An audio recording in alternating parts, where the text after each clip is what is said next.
Hello दोस्तों, आज अपन parallel connection के लिए equivalent thermal coefficient of resistance calculate करेंगे।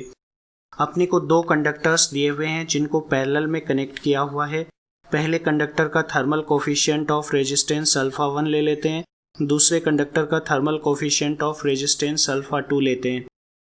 इनिशियल टेम्परेचर T0 पे पहले कंडक्टर के रेजिस्टेंस को R1 से रिप्रेजेंट करूंगा और दूसरे कंडक्टर के रेजिस्टेंस को R2 से रिप्रेजेंट कर देता हूँ। हाइयर टेम्परेचर T पे पहले कंडक्टर का रेजिस्टेंस हो जाएगा R1 into 1 plus alpha 1 T minus T0 और दूसरे कंडक्टर के रेजिस्टेंस को अपन लिखेंगे R2 into 1 plus alpha 2 T minus T0। Equivalent resistance के लिए भी अपन ये लिख सकते हैं, इनिशियल टेम्परेचर T0 पे मान लो इक्विवेलेंट रेजिस्टेंस RE है और हाइयर टेम्परेचर T पे इक्विवेलेंट रेजिस्टेंस होगा RE into 1 plus alpha equivalent into T minus T0। Parallel में इक्विवेलेंट रेजिस्टेंस हो जाएगा 1 upon RE is equal to 1 upon R1 plus 1 upon R2। ये रिलेशन अपने को T0 टेम्परेचर पे मिल रहा है। हाइयर टेम्परेचर T पे भी अपन सेम रिलेशन यहाँ पे लिख सकते हैं। 1 अपॉन R इक्विवेलेंट की वैल्यू तो है RE इंटू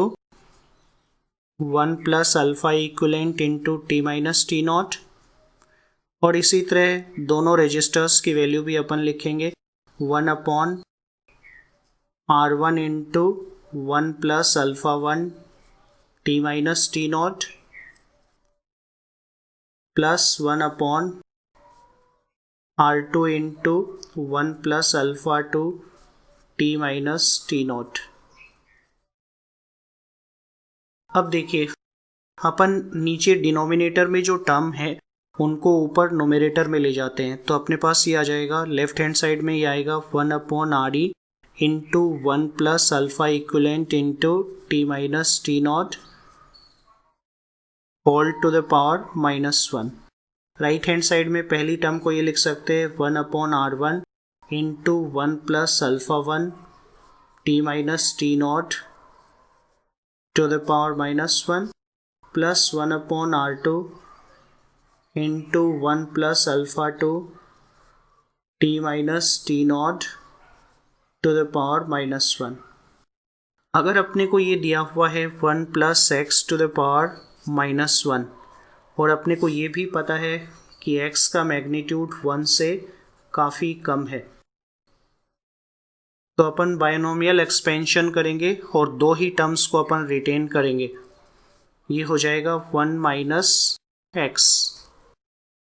तो इसकी वैल्यू अप्रोक्सीमेटली 1 माइनस एक्स के बराबर होगी। यहाँ पे ब्रैकेट के अंदर जो टर्म्स हैं उनमें alpha E into T minus T naught या फिर alpha 1 into T minus T naught या alpha 2 into T minus T naught, ये टर्म्स अगर अपन देखें तो ये 1 से काफ़ी कम होंगी क्योंकि अल्फा 1 और अल्फा 2 दोनों की ही वैल्यू 1 से काफ़ी कम होती है। तो अपन यहाँ पे बायनोमियल अप्रोक्सीमेशन यूज़ कर सकते हैं। तो अपने पास लेफ्ट हैंड साइड में तो ये आ जाएगा 1 upon RE into 1 minus alpha equivalent into T minus T0 और राइट हैंड साइड में अपने पास आएगा 1 upon R1 into 1 minus alpha 1 T minus T0 plus 1 upon R2 into 1 minus alpha 2 into T minus T0। 1 upon RE को अपन अंदर multiply कर लेते हैं तो अपने पास ये आएगा 1 upon RE minus alpha E upon RE into T minus T0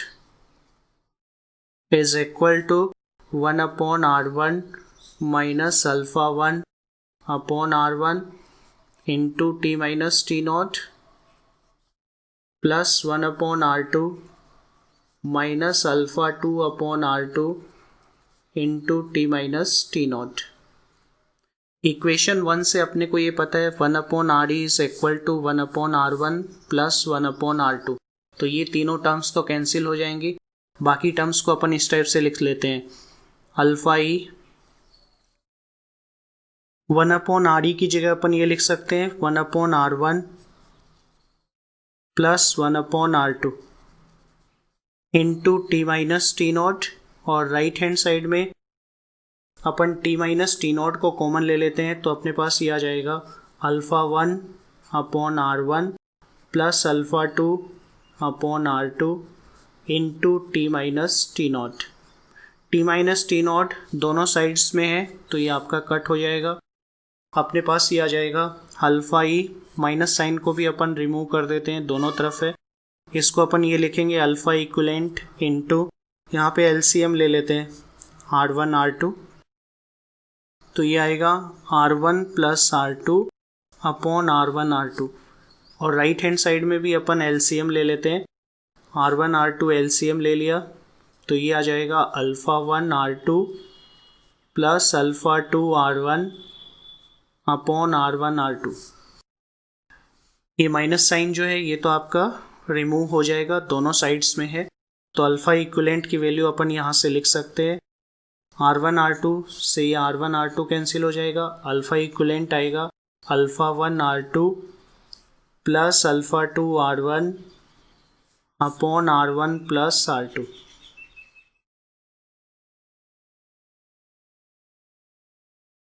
तो पैरेलल कनेक्शन के लिए equivalent thermal coefficient of resistance की वैल्यू ये होगी α1 R2 plus α2 R1 upon R1 plus R2।